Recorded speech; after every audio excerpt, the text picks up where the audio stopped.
वॉक्स पे जाना मेरा पसंदीदा वर्कआउट है और टू बी ऑनेस्ट ये बहुत ही रिलैक्सिंग एंड इंस्पायरिंग भी होता है।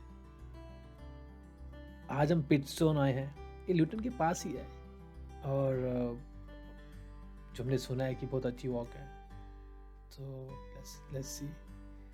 और मैं कह रहा था कि वॉक्स इतनी इंस्पायरिंग होती हैं क्योंकि आपको यहाँ पे बहुत सारे लोग मिल जाएंगे जो नेचर को एडमायर करते हैं। वो साइकिलिंग पे आए होंगे या रनिंग कर रहे होंगे या लोग अपने कुत्ता घुमाने आ जाते हैं यहाँ पे। तो आपको ना ऑलमोस्ट हर उम्र के लोग मिलेंगे, यंग, मिडिल एज, बूढ़े, और वो कुछ ना कुछ एक्टिविटी, इवन नेचर पे वॉक कर रहे होंगे, हाइक कर रहे होंगे। तो ये सब देख के बहुत इंस्पिरेशन मिलती है, अच्छा लगता है। और इंग्लैंड की एक अच्छी बात यह है कि वॉक्स और जितने भी आपके ये नेचर पार्क्स हैं बहुत ही अच्छे से प्रिजर्व्ड और कंजर्व्ड हैं, मेंटेन्ड हैं। वैसे मैं इंडिया से हूँ और मेरा होम टाउन हिमाचल है। तो जब मैं स्कूल डेज पे था तो मैं हमेशा हम हर सेकंड वीकेंड वॉक्स पे, हाइक्स पे जाते थे वहाँ पे। तो ये सब वॉक्स मुझे ना अपने स्कूल डेज की याद भी दिला देती हैं।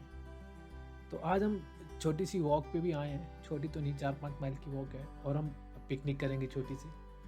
और प्लस आप ये व्यूज़ देखो कितने ही अच्छे हैं, मतलब एकदम से जो गुड फीलिंग आती है, जो थ्रिल आता है, जो अच्छी सी फीलिंग आती है, अच्छी एकदम ताजगी, ताज़े एटमॉस्फेयर में, इन्वायरमेंट में, किसी गिफ्ट से कम नहीं है। पर ये है कि फिर आप वॉक करके घर जाते हो, जब आपको घर जाना होता है तो थोड़ा सा बुरा लगता है, लेकिन आप पूरे नेक्स्ट वीक के लिए ना एकदम वो रिचार्ज से हो जाते हो, आप अगले नेक्स्ट वीक के लिए रेडी हो जाते हो। तो इसलिए मुझे अपनी वीकेंड्स की वॉक बहुत बहुत प्यारी लगती हैं, बहुत अच्छी लगती हैं। और मैं हर वीकेंड कोशिश करता हूँ घर से कहीं ना कहीं बाहर जाऊँ वॉक पे और एक्सप्लोर करूँ।